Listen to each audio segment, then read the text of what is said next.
Hello guys, welcome back. I've had another week of Minecrafting and I've built some stuff that I'd like to show you. Nothing very eventful really, but just something I needed to do because what with my gold farm working quite well and my slime farm working quite well, the storage was getting an issue, and I thought, well, perhaps it's about time I built a storage solution. Along the lines of what I've got behind me there, this is the silo, well, the combined silo from the drops from my mob farm. Say it properly. So I thought I'd show you the new one. Anyway, I built it a bit away from that silo just because I wanted a bit more room, and I don't like my base too much jumbled up together.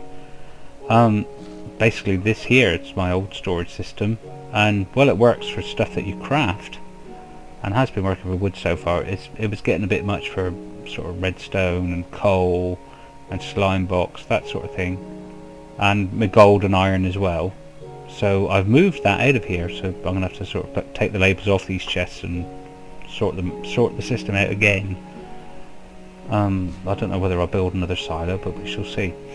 So if you remember from the last episode, this corridor's quite a bit longer than it was. It used to stop. There we are. That gives you a clue. My mining ore silo, just in case I forget where I've put it, but it's unlikely. This corridor used to stop with 2 or 3 blocks along there. I mean, this is my watermelon farm. It's been working overtime as I've been out here building. So this is a sliding door that I made with the slime blocks in it. It was designed by Snow Crash, and I'll put a link in the description just so you saw where I got it from. Just quite a simple 3-piston door. I'm quite pleased with it really. So down here is my silo system, and even though I know slimes aren't a mining ore, it just seemed appropriate to put them in here because I put all single items that you can turn into blocks.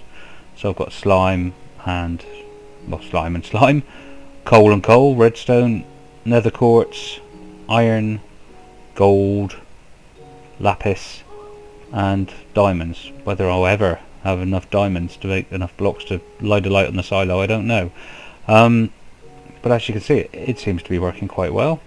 I've got an input chest up here, so basically whenever I've got my mining ores or items that I want to put into the silo, I don't need to go down there really. I just need to put them in this chest and away they'll go and be sorted.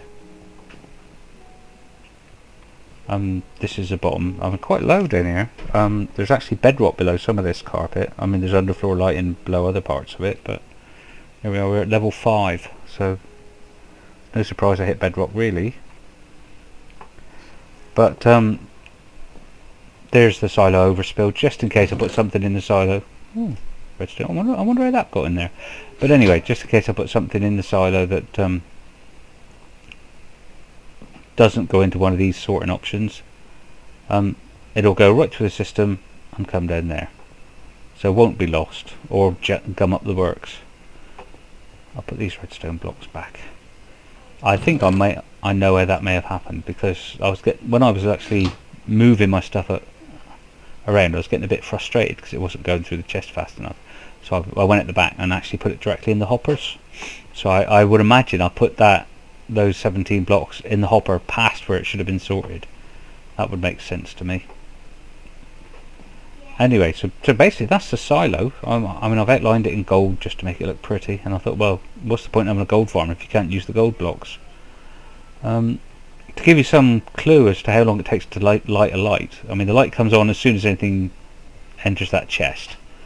But the silo design is run by Zoomovoid, and behind each of these dispensers or droppers, whichever, behind each of these there are 3 hoppers before the first chest.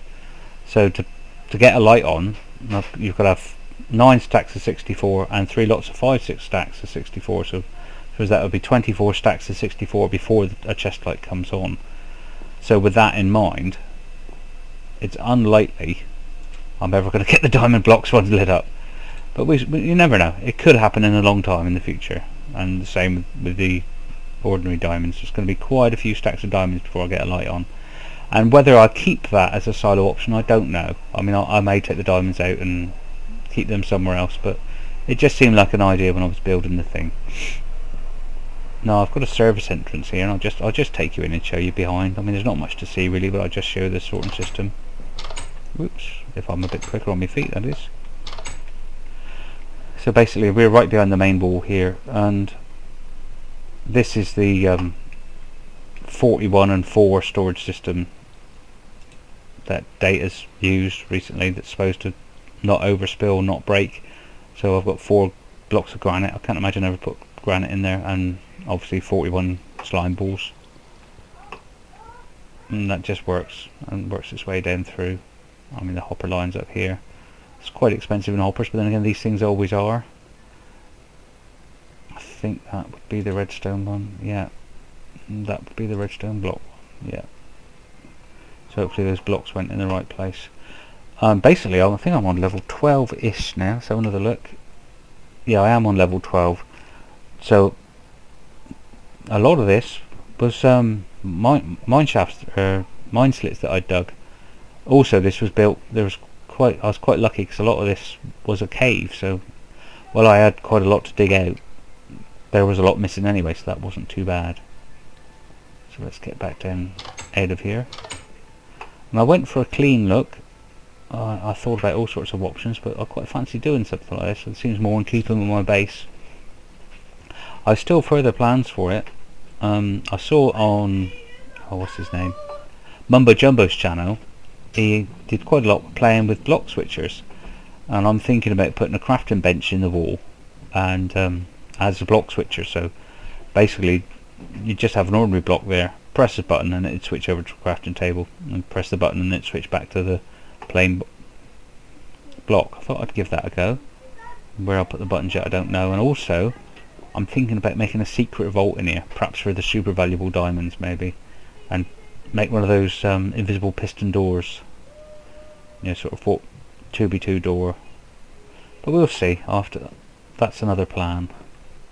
I must admit, I'm quite pleased on Data's texture pack, because the nether quartz stairs, which I've used to put up there, almost, I mean you can see the difference, but they almost blend in with a polished diorite. So that gives you an option, or it gives me the option to just put the end of a chest sticking out, and can put a block above it, and by the time it's got a sign on it, it blends in quite well. So only when you get up close and look at it, it makes any difference. So this seems to have solved my storage problem. I was forever shunting coal around and slimes and redstone and didn't know where to put it, and gold to a certain extent. Now my gold farm's working so well, but I think I've cured that problem for quite some time to come. I can't imagine that I'm going to fill these silos up, and if I do, well, what a lucky position to be in. I suppose I could extend it up, or maybe even build another one if it came to that, but I think that would be a long time in the future. I'm going to go and mine some nether quartz. I haven't got a great deal of that. In fact, I don't think I've got very much at all. Just check. Oh no, I haven't got enough to even start the filter on that one yet. I mean, I've got a block in there, and it will build itself up automatically, as I understand, so that won't be too bad. And I've got a few nether quartz, but I'm going to have to go on a nether quartz hunting expedition. So that's what I've been up to this week, guys. I mean, apart from normal life stuff, you know, bit of recreation was in here building a silo system. I'm quite pleased with it. I mean, I'm sure there are bigger and better options, but I thought for me this would work quite well. The only thing, because I've already got a silo for my cobble. Now the other mining blocks, like the 1.3, what am I saying? The 1.8 blocks, you know, diorite, granite, and andesite, and dirt. I thought I may build silos for them eventually, but at the moment I've only got roughly, I think I've got a double chest and a half of granite, and just under a double chest of both diorite and andesite. So there's no desperate hurry to build a silo for that, and I think my cobble silo is only about half full. I've got quite a bit of stone at the moment, but that's because I've been using the silk touch pitch. I'll say that properly in a minute. Silk touch pick for my mining when I was digging out, because I needed stone and I wanted to make a few bricks, but I've got quite a few now. So I think these chests, which I used to keep gold and iron in, and stone to a certain degree, I'm going to switch over to just food really. There's a few chicken up ends when I was at the gold farm. No, have I got anything else to tell you? No, I think that's about all I've been doing really. I've been quite focused on doing that the last few days. As I say, the silo is a Zuma Void design, I think. Yes it is, yes. And the door is a Snow Crash design. Obviously I'm using Dataless's texture pack. And I'll put links to all that in the description.